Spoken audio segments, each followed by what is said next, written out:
आप सबको जय मसीह की गुड मॉर्निंग। परमेश्वर का धन्यवाद हो इस दिन के लिए, इस सुबह के लिए जो उसने हमारे जीवन में दिया। और आशा करता हूँ कि आप सब सुरक्षित होंगे, अच्छे होंगे, क्योंकि परमेश्वर अपने बच्चों को संभालता है और हर एक परिस्थितियों में उनके साथ में होता है। उस पिता का हम धन्यवाद करते हैं। और साथ साथ में मैं राजू भाई का भी धन्यवाद करता हूँ कि उन्होंने ये अवसर दिया कि आप लोगों के बीच में फिर से प्रभु के एक छोटे से संदेश के साथ मैं आप लोगों के बीच में आऊँ। तो मैं राजू भाई का भी धन्यवाद करता हूँ। और आज का जो संदेश है, आज का जो टॉपिक है, क्षमा और पुनरुद्धार की खोज। तो आज हम देखते हैं कि ये संदेश उन भाई बहनों के लिए जो प्रभु को जानते हैं और परमेश्वर को जानते हैं, बट फिर भी वो पाप करते हैं, फिर भी उनका जीवन से पाप होते हैं, गलतियां होती हैं और पश्चाताप को नहीं करते हैं। तो आज ये संदेश रहेगा हमारे बीच में कि किस तरह से पापों की क्षमा होती है, किस तरह से हमारे जो पाप हैं उनकी क्षमा हमको होती है। तो हम देखते हैं कि हम आप लोगों के बीच में कुछ 3 पॉइंट जो है वो शेयर करना चाहेंगे। तो हमारा पहला जो पॉइंट है वो पश्चाताप और पाप को स्वीकारना। मतलब हमारा जो पाप है हमें पश्चाताप करना है और उनको स्वीकारना है। किसके सामने? किसी मनुष्य के सामने नहीं, किसी के सामने नहीं, लेकिन हमें किसके सामने स्वीकारना? आइए हम देखते हैं। पहला यूहन्ना 1:9 में लिखा हुआ है, यदि हम अपने पापों को मान ले तो हमारे पापों को क्षमा करने और हमें सब अधर्म से शुद्ध करने में विश्वास योग्य और धर्मी है। हमें अपने पापों को मान लेना है, मतलब हमारे जो पाप हैं वो हमें परमेश्वर के सम्मुख जाना है, परमेश्वर के सामने हमें प्रार्थना करनी है, अपने घुटनों पर आना है और उन पापों को हमें मानना है, परमेश्वर के सामने रखना है, दीनता के साथ, नम्रता के साथ प्रभु के सम्मुख जाए। और उन पापों के बदले हमें क्या करना है? हमें क्षमा को मांगना है, क्योंकि परमेश्वर का वचन कहता है वो विश्वास योग्य है हमारे हर एक पापों को क्षमा करने के लिए, क्योंकि हम उसके संतान हैं, वो हमारा पिता है और वो हमें क्षमा करता है जब हम अपने पापों को मान लेते हैं। और पाप करने से हमारा जीवन क्या होता है?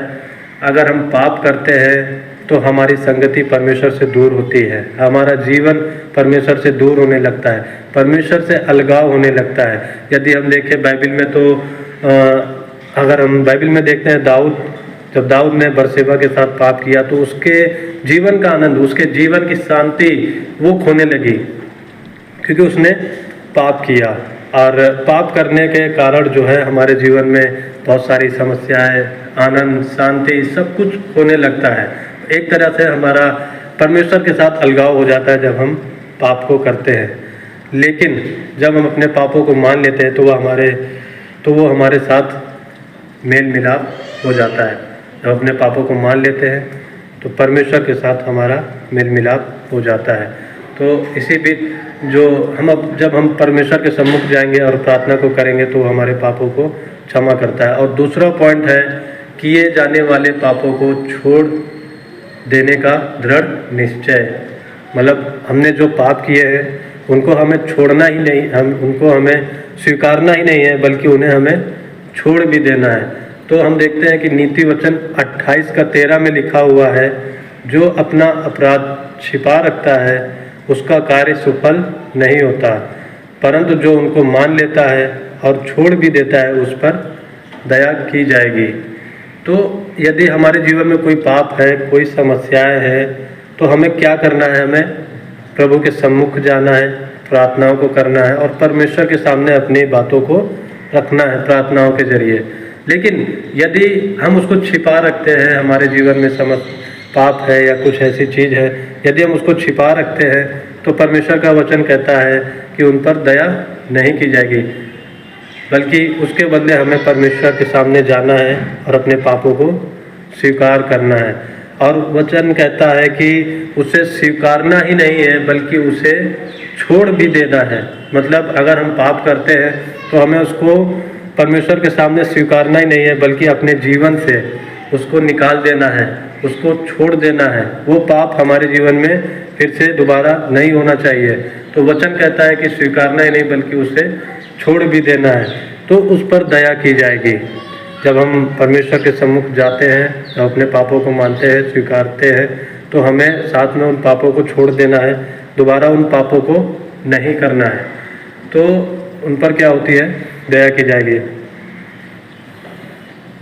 और तीसरा जो पॉइंट है हम देखते हैं वो है परमेश्वर के साथ सहभागिता की पुनः स्थापना। जब हम अपने पापों को छोड़ देते हैं, जब हम स्वीकार कर लेते हैं, तो हमारा जो परमेश्वर के साथ संबंध था, हमारा जो परमेश्वर के साथ संगति थी, वो क्या होता है? पुनः स्थापना होती है। मतलब पुनः स्थापना का मतलब परमेश्वर हमें क्षमा करता है और फिर से हम परमेश्वर के साथ जुड़ जाते हैं जब अपने पापों को मान लेते हैं। तो हम देखते हैं पहला यूहन्ना 1:7 में लिखा हुआ है, पर यदि जैसा वह ज्योति में है वैसा ही हम भी ज्योति में चले तो एक दूसरे से सहभागिता रखते हैं और उसके पुत्र यीशु का लहू हमें सब पापों से शुद्ध करता है। परमेश्वर ज्योति है, परमेश्वर में कुछ भी अंधकार नहीं है। और यदि हम उस ज्योति के साथ चलेंगे तो हमें क्या होगा कि वचन कहता है कि जिस तरह वो ज्योति है उसी तरह हम भी उसके साथ ज्योति के समान चमके। मतलब हमारा जीवन जो पापी स्वभाव था, उसने हमारे उस पापी स्वभाव को निकाला।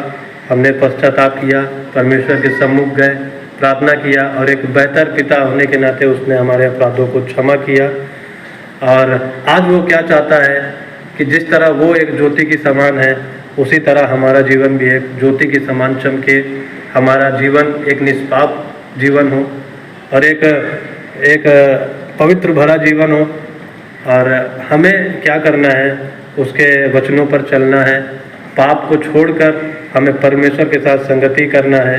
उसको एक ज्योति की समान है, उसी तरह हमारा जीवन भी एक ज्योति की समान चमके, हमारा जीवन एक निष्पाप जीवन हो और एक पवित्र भरा जीवन हो। और हमें क्या करना है?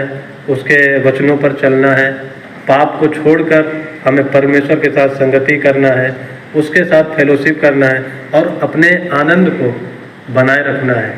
क्योंकि यदि हमारे जीवन से पाप होते हैं तो हमारा आनंद खो जाता है। लेकिन हमें परमेश्वर के सम्मुख जाना है और अपने पापों की क्षमा मांगना है और उन्हें छोड़ देना है। तो परमेश्वर विश्वास योग्य है कि हम उसके साथ फिर से वो हमारे पापों को क्षमा करता है और हम फिर से उसके साथ संगति करने को पाते हैं और वो हमारे अपराधों को ढाँप देता है, हमारे अपराधों को क्षमा करता है, हमें क्षमा करता है। तो हमें परमेश्वर के वचनों में चलते रहना है, पाप को छोड़कर, बुराइयों को छोड़कर परमेश्वर के वचनों में बढ़ना है, उसके सुसमाचार को लेकर बढ़ना है और हमारा जीवन एक ज्योति के समान चमकने वाला बनाएगा परमेश्वर और हमें अपने साथ साथ चलने में वो मदद करेगा। तो आज का मेरा डिवोशन यही था। आप सबों को जय मसीह की।